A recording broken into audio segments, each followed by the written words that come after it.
तो आइए अब दिल्ली के बाद बात करते हैं बांग्लादेश की। पड़ोसी देश है लेकिन कट्टरपंथियों के कोहराम से जूझ रहा है। एक और हिंदू की निर्मम हत्या कर दी जाती है। दीपू के बाद अब अमृत मंडल को भी लोग इसी तरह याद रखेंगे। टारगेट पर लगातार यूनिस सरकार है और जमकर इस पूरे मामले को लेकर शेख हसीना भी बरसती हुई नजर आ रही है। लेकिन सवाल वही है, मौजूद सवाल, बड़ा सवाल यही है कि आखिरकार कट्टरपंथियों के हौसले इतने बुलंद क्यों हैं?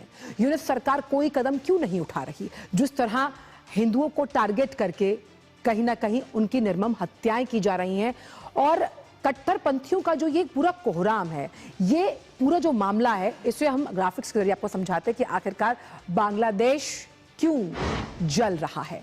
तो एक और हिंदू की हत्या की जाती है। जो ये मामला है वो मॉब लिंचिंग का है। भीड़ ने पीट पीट कर एक हिंदू युवक की हत्या की। मॉब लिंचिंग का ये पूरा मामला समझ में आ रहा है और ये जो जिला है वो राजबाड़ी जिला है और ये पांगशा उपजिला की घटना है। व्यक्ति का नाम आपको बताएं, अमृत मंडल है ये, उर्फ सम्राट। इन्हें निशाना बनाया गया। गिरोह बनाकर जबरन वसूली का आरोप है।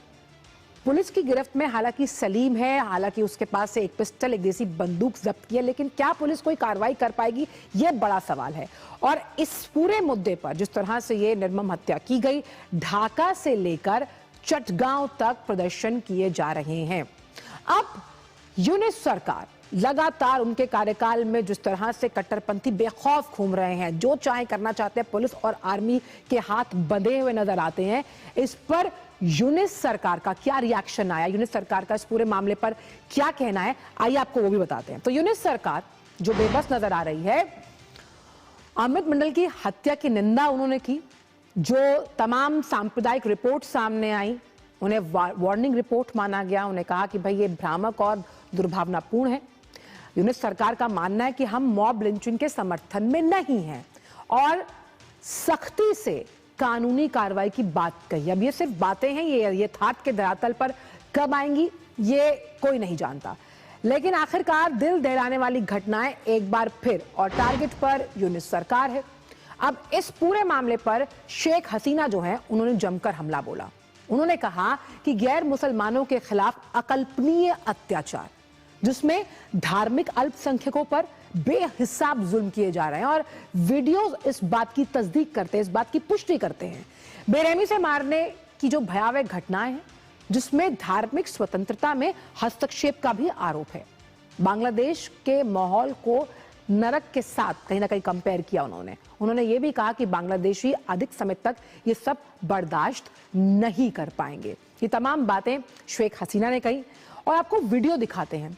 उस वीडियो के जरिए पिक्चर मीडियम से आप समझ पाएंगे कि किस तरह से शुभेंदु अधिकारी ने एक बड़ा ऐलान किया है। उन्होंने कहा कि दीपू दास के जो परिजन हैं उन्हें आर्थिक मदद दी जाएगी और वीडियो कॉल पर बात की है उन्होंने। बांग्लादेश में हिंदू युवक दीपू दास की निर्मम हत्या की गई थी और दीपू दास क्यों गए थे बांग्लादेश? रोटी कमाने गए थे। जीवन यापन बेहतर हो पाए अपने परिवार वालों का, उस आजीविका का एकमात्र साधन थे दीपू दास, और ऐसे में परिवार आर्थिक तौर पर और मानसिक तौर पर कमजोर हुआ है। वहीं शुभेंदु अधिकारी ने साफ तौर पर वीडियो कॉल करने के बाद आर्थिक मदद का आश्वासन दीपू दास के परिवार को दिया है। तो वहीं एक और पुरी और गोरखपुर में लगातार ये प्रदर्शन हो रहे हैं। विकास हिंदू परिषद का ये हल्ला बोल है, जहां बांग्लादेश में कट्टरपंथियों के कोहराम के बाद अब अलग अलग जगहों पर विरोध प्रदर्शन निकाले जा रहे हैं, क्योंकि बांग्लादेश में जो बवाल है उसकी वजह से हिंदुस्तान उबाल मारता हुआ नजर आ रहा है कि किस तरह से जो बांग्लादेश में हिंदू बहन भाई रह रहे हैं उनके साथ धर्म को लेकर जिस तरह की बर्बरता, निर्ममता की जा रही है और पुलिसिया कार्रवाई, आर्मी तक इस पर कोई एक्शन नहीं ले रहा और यूनिस सरकार कहीं ना कहीं उसका पूरा लॉ एंड ऑर्डर ध्वस्त होता हुआ नजर आ रहा है। यूनिस सरकार फेलियर साबित हो रही है। जब आपके देश में अगले साल चुनाव है, जनमत संग्रह आपको कराना है, एक ही दिन राजनीतिक चुनाव भी कराने हैं, आपकी पार्टीज जो हैं जो इसमें चुनाव लड़ना चाहती हैं उनमें रार है, तो आखिरकार इस राजनीतिक अस्थिरता में जब कट्टरवाद को जोड़ दिया जाएगा, फनाटिज्म को जोड़ा जाएगा, तो आप सोचिए उस देश का मुस्तकबिल, उस देश का भविष्य अंधकार में है। नवल सिंह परमार इस वक्त ढाका से जुड़ गए हमारे साथ। नवल, अब तो ये सवाल लगातार हम उठा ही रहे हैं कि आखिरकार कट्टरपंथियों के हौसले इतने बुलंद क्यों हैं और यूनिस सरकार कोई कदम नहीं उठा पा रही है और एक और हत्या इस बात की पुष्टि करती है।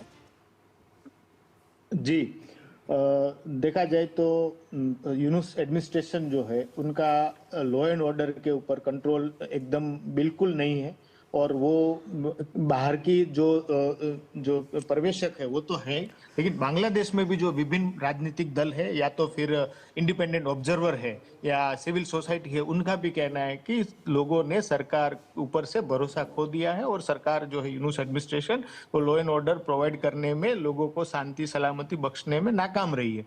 अभी देखा जाए तो पिछले 8-10 दिनों में जो घटनाक्रम हुए हैं उसमें ना केवल माइनॉरिटी लेकिन कोई भी लिबरल फोर्सेस जो भी स्वतंत्र आवाज है उसको दबाने की कोशिश है। उसमें सबसे बड़ा हमला मीडिया पे भी हुआ है। बेशक दीपू चंद्र दास के ऊपर जो हमला हुआ वो धर्मांध कट्टरपंथियों द्वारा मॉब लिंचिंग का मामला था, लेकिन जो कल की घटना सामने आई है अमृत मंडल वाली, उस घटना में अभी तक जो जानकारी मिल रही है उसके हिसाब से वो एक क्रिमिनल एक्टिविटी जैसा था। अमृत मंडल के साथ जो लोग थे, उनके जो सहयोगी थे वो मुस्लिम थे और वो सामने से किसी एक जगह पे गए थे एक्सटॉर्शन के लिए और वहां उनको पीट के मारा गया है। तो इस घटना में अभी तक जो इंडिपेंडेंट सोर्सेस से सरकार ने भी खुलासा किया है, पुलिस ने भी किया है और बांग्लादेश के मीडिया में और जो माइनॉरिटी कम्युनिटी, हिंदू कम्युनिटी के जो लोग हैं उन्होंने भी खुलासा किया है कि अमृत मंडल 2023 में कुछ क्रिमिनल केसेस में फंसा हुआ था और देश छोड़ के भाग गया था, बाद में आया अभी कुछ दिनों पहले और उसके खिलाफ काफी मुकदमे भी है। तो ये जो मामला है उसमें धार्मिक कट्टरता के मॉब लिंचिंग हुआ है, लेकिन धार्मिक एंगल से ज्यादा उसमें क्रिमिनल एंगल है। और जो दीपू चंद्र दास वाला मामला है वो एक बेशक धर्मांध कट्टरपंथियों ने जो लॉलेसनेस है बांग्लादेश में माइनॉरिटी के ऊपर हमले होना वो कायमी है। ऐसा नहीं है कि एक सरकार में, कोई भी सरकार हो, हसीना की सरकार, शेख हसीना की सरकार के दौरान भी माइनॉरिटी के ऊपर मैं ये समझना चाह रही हूँ, लेकिन अभी जो है, अभी लॉ एंड ऑर्डर अगर कंट्रोल में नहीं रहेगा और जिसके सपोर्ट से यूनुस का एडमिनिस्ट्रेशन चल रहा है वो पॉलिटिकल पार्टीज और रिलीजियस फंडामेंटलिस्ट पॉलिटिकल पार्टी है, तो वो उनके बदले में उनको छूट मिल रही है। उस छूट का फायदा लेके जो धर्मांध कट्टरपंथी है यूनुस एडमिनिस्ट्रेशन में बहुत अहम बात कह रहे हैं कि law should take its course of action. शायद इस वाक्य का मतलब जो है कहीं खो गया जब हम बांग्लादेश की बात करते हैं। बहुत बहुत शुक्रिया आपका नवल इन तमाम जानकारी को हमसे साझा करने के लिए। और